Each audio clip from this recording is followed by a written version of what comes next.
E6 TV breaking. కొత్తగా ఎంపికైన ఎంపీలతో కాసేపట్లో ప్రధాని మోడీ కీలక సమావేశం.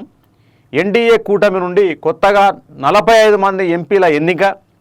ఇతర పార్టీల నుండి ఎన్డీఏ పార్టీలోకి చేరిన ఎంపీల హాజరు. ఈ సమావేశం వెనుక భారీ వ్యూహం ఉన్నట్లు తెలుస్తోంది. టీఎంసీ నుండి ఎన్సీపీఐలోకి, యూబీటీ పార్టీ నుండి శివసేనలోకి మారిన ఎంపీలు. కొత్త ఎంపీలకు పార్లమెంటు వ్యవహారాలపై దిశానిర్దేశం చేయనున్న ప్రధాని మోడీ. ఈ నెల 5న కొత్త రాజ్యసభ ఎంపీలతో సమావేశమయ్యారు మోడీ.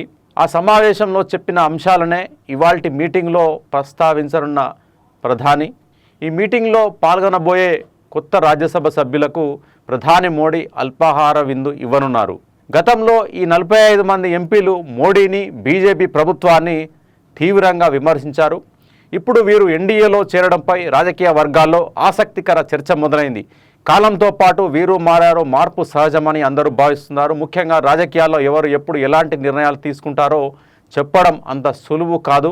ముఖ్యంగా పార్లమెంట్ సమావేశాల్లో ఎలా వ్యవహరించాలి అన్న అంశంపైన 45 మంది రాజ్యసభ ఎంపీలకు నరేంద్ర మోడీ దిశానిర్దేశం చేయనున్నారు. అదేవిధంగా పార్లమెంటు సమావేశాలు జరిగే సమయంలో ప్రతిపక్షాల తీరుపైన ఎలా వ్యవహరించాలి, ప్రతిపక్షాలను ఎలా ఎండగట్టాలి, ప్రతిపక్షాలను ఎలా తిప్పికొట్టాలి అన్న అంశాలపైన మరి ప్రధాని నరేంద్ర మోడీ వారికి దిశానిర్దేశం చేయనున్నారు. అదేవిధంగా మరి మనం చూస్తే కనుక దేశంలో అనేక రాజకీయ మార్పులు సంభవిస్తూ ఉన్నాయి. మరి మొన్నటికి మొన్న మరి జంతర్ మంతర్లో ఏం జరిగింది మనందరికీ తెలుసు.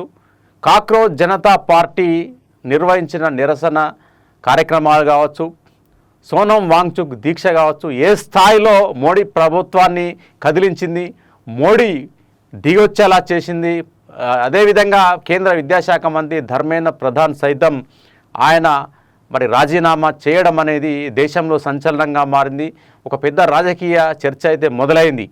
అయితే దాంతోపాటు మరి బీహార్, మధ్యప్రదేశ్, గుజరాత్లో మరి అసెంబ్లీ ఎన్నికలు అంటే ఉప ఎన్నికలు జరిగాయి. ఆ ఉప ఎన్నికల్లో కూడా మరి ఒక గుజరాత్లో మాత్రమే బీజేపీ గెలవగలిగింది, మధ్యప్రదేశ్లో కాంగ్రెస్ గెలిచింది.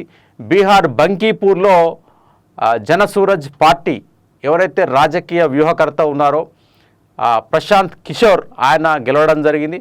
మొత్తం మీద దేశంలో మోడీ చరిష్మా మసకబారుతుంది, బీజేపీ వెనకబడిపోతుంది. రాబోయే ఎన్నికల్లో బీజేపీకి గట్టి దెబ్బ తగిలే అవకాశం ఉందని చెప్పేసి అన్ని రాజకీయ వర్గాల్లో చర్చ జరుగుతూ ఉంది. విశ్లేషణలు కూడా అనేకంగా వస్తూ ఉన్నాయి. మొత్తం మీద అందుకే మరి మోడీ కావచ్చు, ఈ సమావేశంలో అమిత్ షా కావచ్చు, రాజ్నాథ్ సింగ్, ఇతర నాయకులు కూడా ఈ సమావేశంలో పాల్గొనే అవకాశం ఉంది.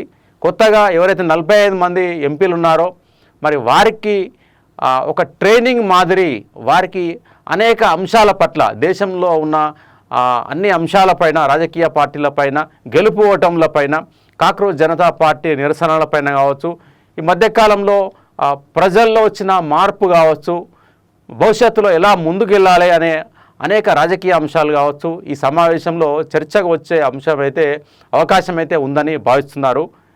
చూస్తూ ఉండండి E6 టీవీ. జర్నలిజమే మా నైజం. మరిన్ని సరికొత్త వార్తలతో మళ్ళీ కలుద్దాం.